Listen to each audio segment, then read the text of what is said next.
Assalamualaikum, hai, bertemu lagi dalam Dinomo Channel. Okey, so hari ini saya akan buat sedikit perkongsian dengan anda, okey, berkaitan dengan sport rim.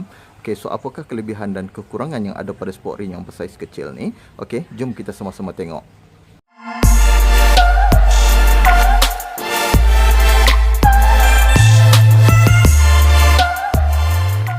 So dalam episod kali ini adalah perkongsian yang saya akan buat dengan anda hari ini, iaitu saya akan ceritakan tentang kelebihan sport rim bersaiz kecil ni berbanding dengan sport rim yang besar. Okey, tetapi sebelum tu ini adalah pandangan peribadi saya sahaja. Okey, tak ada kena-mengena dengan mana-mana pemilik motosikal. Kalau anda menggunakan sport rim yang bersaiz besar, bersaiz standard dan sebagainya, itu adalah pilihan masing-masing. Tetapi hari ini saya akan kongsikan berdasarkan pengalaman saya menggunakan sport rim yang bersaiz kecil ni. Okey, so untuk sekarang ni apa yang saya nak kongsikan dengan anda adalah kelebihan penggunaan rim yang bersaiz kecil ni berbanding dengan sport rim yang bersaiz besar. Okey, kalau anda tengok, kelebihan pertama yang saya nak kongsikan dengan anda adalah yang pertama, sport rim yang bersaiz kecil ni memang jauh lebih ringan berbanding dengan sport rim yang standard ataupun sport rim yang lebih besar lah. Okey, sebab yang saya gunakan hari ini adalah sport rim bersaiz 1.4 dan juga 1.6 di bahagian belakang. Okey, jadi sport rim ni memang jauh lebih ringan. Jadi untuk anda yang sukakan performance, memang sangat-sangat baik menggunakan sport rim yang jenis macam ni.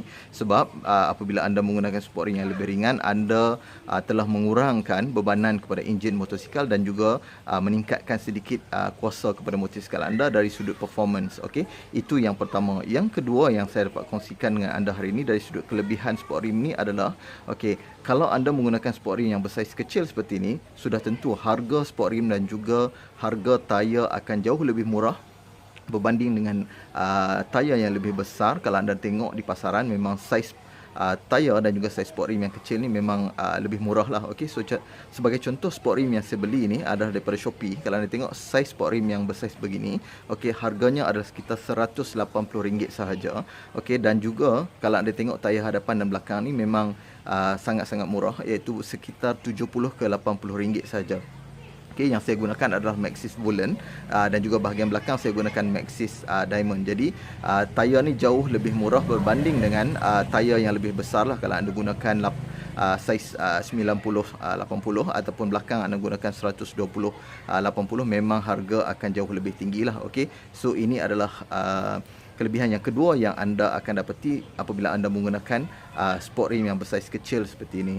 Okey, so untuk kelebihan yang ketiga yang saya nak kongsikan dengan anda hari ini adalah apabila anda menggunakan rim yang jenis kecil macam ni, anda boleh menggunakan rantai dan juga sprocket yang bersaiz 415, yang mana rantai dan sprocket 415 ni jauh lebih ringan berbanding dengan saiz rantai yang asal, iaitu 428. Dari sudut performance, memang rantai ni terbukti memang jauh lebih baik dari segi performance. Tetapi saya nasihatkan kepada anda, kalau anda nak gunakan rantai jenis 415 ni, anda perlu beli jenis rantai jenis O-ring. Okey, sebab rantai jenis O-ring ni lebih tahan lama. Kalau anda tengok yang saya gunakan ni dah menghampiri 10,000 kilometer dengan kelajuan yang saya gunakan setiap hari sekitar 150 ke 160 km sejam. Bagi jarak perjalanan 80 km setiap hari, memang terbukti tiada masalah. Okey, setakat ni saya hanya perlu tegangkan rantai sahaja dan letakkan minyak dan cuci rantai ni. Tetapi dari sudut ketahanan memang terjamin. Rantai ni memang berkualiti dan juga boleh digunakan untuk rim yang bersaiz seperti ini. Kalau untuk rim yang bersaiz besar, saya tak galakkan anda menggunakan rantai jenis 415. Okey, jadi apabila anda menggunakan rantai jenis ni dan juga sprocket bersaiz kecil macam ni, anda dapat jimatkan dari segi kos, okey, penukaran rantai, sebab rantai jenis ni jauh lebih murah, dan juga dari sudut performance memang akan meningkat untuk motosikal anda. Okey, so untuk kelebihan keempat yang saya nak kongsikan dengan anda adalah dari segi ketinggian motosikal ni apabila anda menggunakan rim yang kecil. Okey, saya tidak menukarkan kita punya monoshock ni kepada monoshock yang lebih lembut, tetapi motosikal ni rendah secara automatik apabila anda menggunakan rim yang jenis kecil dan juga tayar yang jenis low profile seperti ini. So bagi anda yang mungkin pernah menggunakan motosikal yang menggunakan tayar dan rim standard, anda akan rasai motosikal ni jauh lebih tinggi. Okey, dan juga bagi setengah rider yang mungkin rendah sedikit akan merasa kurang selesa dan juga masalah apabila anda berhenti di traffic light dan sebagainya. Tapi kalau anda menggunakan rim yang kecil seperti ini, anda dah tak perlu menggunakan monoshock yang lebih lembut kerana anda hanya menggunakan tayar yang low profile seperti ini, motosikal anda dah menjadi rendah seperti ini. Jadi ini adalah antara kelebihan yang mungkin anda akan dapati apabila anda menggunakan sport rim yang jenis kecil seperti ini. Okey, so untuk kelebihan kelima yang saya nak kongsikan dengan anda, sudah pasti dari sudut performance dan juga kelajuan motosikal ni akan jauh lebih baik berbanding dengan penggunaan rim yang standard. Kalau anda tengok dalam video-video yang saya pernah kongsikan dengan anda, okey, sebelum ni saya pernah menggunakan rim standard. Okey, kelajuan rim standard adalah sekitar 145 ke 148 km sejam sahaja. Okey, ini adalah rim yang ketiga yang saya gunakan. Yang mana rim kedua yang saya gunakan adalah rim LC5S. Kelajuan maksimum yang saya dapat capai dengan rim tersebut adalah sekitar 165 km sejam saja, yang mana penggunaan enjin standard seperti ini. Dan apabila saya menukarkan kepada rim yang jauh lebih kecil seperti ini, top speed yang saya dapat capai sekarang ni adalah sekitar 171 ke 173 km sejam bergantung pada permukaan jalan. Okey, ini adalah antara kelebihan yang mungkin anda dapat rasai apabila anda menggunakan rim yang kecil. Tanpa melakukan sebarang pengubahsuaian pada enjin dan juga ECU, anda dah dapat capai top speed yang jauh lebih baik dan anda dapat melakukan penjimatan yang banyaklah terhadap kos anda untuk mengubahsuai enjin dan juga ECU. Okey, so ini adalah antara 5 kelebihan yang dapat saya kongsikan dengan anda berdasarkan pengalaman saya menggunakan rim yang jenis kecil ni berbanding dengan rim yang standard. Okey, so kalau kita tengok dari sudut yang berbeza, okey, kalau ada kelebihan sudah pasti akan ada kekurangan dalam setiap pengubahsuaian, okey. So jadi kalau anda tengok dari segi kekurangan yang pertama yang saya nak kongsikan dengan anda hari ini adalah dari segi kos untuk anda membeli, okey. Kita punya tayar ni, apabila anda menggunakan tayar yang bersaiz kecil, tayar ni akan cepat botak berbanding dengan tayar yang bersaiz besar. Kalau anda tengok yang saya gunakan sekarang ni, okey, tayar ni memang dari segi speknya lebih kecil. Kalau anda tengok penggunaan baru sekitar 6,000 ke 7,000 km sahaja. Okey, tayar ni dah pun perlu ditukar kepada tayar yang baru sebab memang dah botak. Okey, sebab kalau anda tengok anda pakai tayar yang standard, tayar tersebut boleh tahan sehingga 20,000 km. Kalau anda pakai tayar yang bersaiz 90-80, anda boleh pergi sekitar 10,000 km. Tetapi macam saiz yang saya pakai sekarang ni adalah 70-90.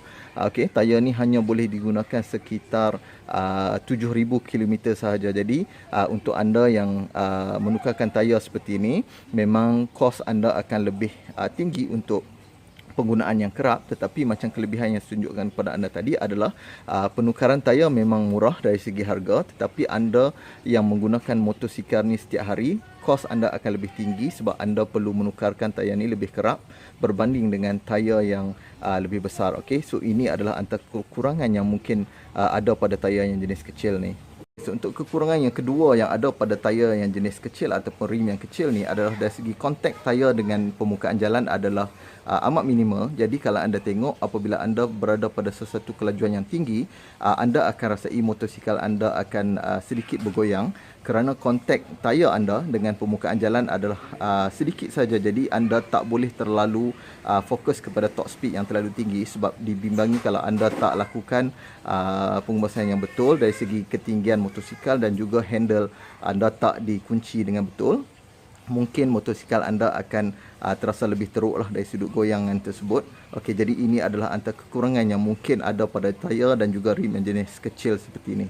Okey, so untuk kekurangan ketiga yang saya nak kongsikan dengan anda hari ini adalah dari segi penggunaan tayar yang jenis kecil ni, kekurangan yang mungkin anda boleh rasai adalah dari segi serapan hentakan ataupun absorber bahagian depan ni memang tidak masalah, tetapi dari segi absorption untuk tayar ni apabila terlalu low profile seperti ini, okey, apabila anda berada pada permukaan jalan yang kurang rata dan juga anda terjatuh ke dalam lopak, memang anda akan rasai gegaran yang amat kuat dan juga hentakan tersebut mungkin boleh menyebabkan rim anda menjadi bengkok lah. Okey, ini adalah antara kelemahan yang ada pada rim yang jenis kecil dan juga tayar yang bersaiz kecil seperti ini.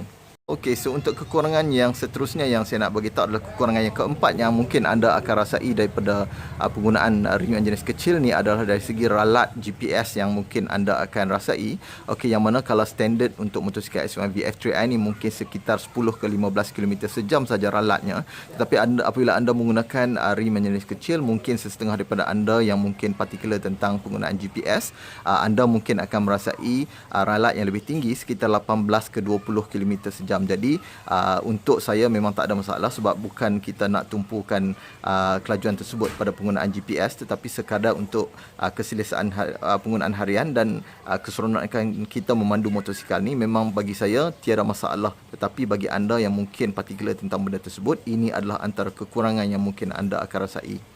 Okey, so untuk kekurangan yang kelima adalah kekurangan yang mungkin akan dihadapi oleh kesemua penunggang motosikal apabila berhadapan dengan JPJ ataupun sekatan jalan raya, kerana penggunaan tayar yang kecil ni memang menjadi sasaran kepada mana-mana pegawai yang bertugas, sebab ini adalah antara salah satu elemen yang mungkin menjadi penilaian apabila anda memasuki sesuatu sekatan jalan raya, tetapi bergantung kepada kebijaksanaan anda apabila anda memandu motosikal tersebut.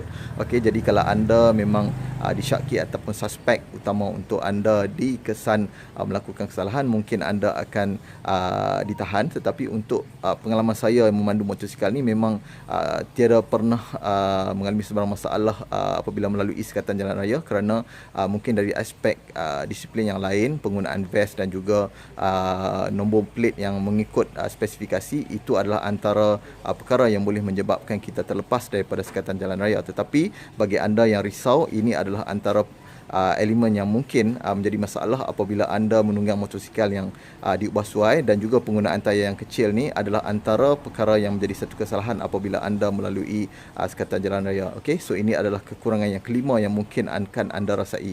Okey, so sekadar ni dulu perkongsian saya untuk kali ini. Saya harapkan 5 kelebihan dan juga kekurangan yang saya kongsikan dengan anda hari ini dapat memberi sedikit pencerahan, dan juga kalau anda nak melakukan sebarang pengubahsuaian terhadap motosikal anda, lakukan dengan betul dan mengikut spesifikasi yang mungkin tidak menyalahi undang-undang. Okey, so sekadar ini yang dapat saya kongsikan dengan anda. So anda perlu membuat pilihannya betul kalau anda nak lakukan sebarang pengubahsuaian. So kita jumpa lagi dalam video-video yang lain dalam Dino World Channel. Assalamualaikum.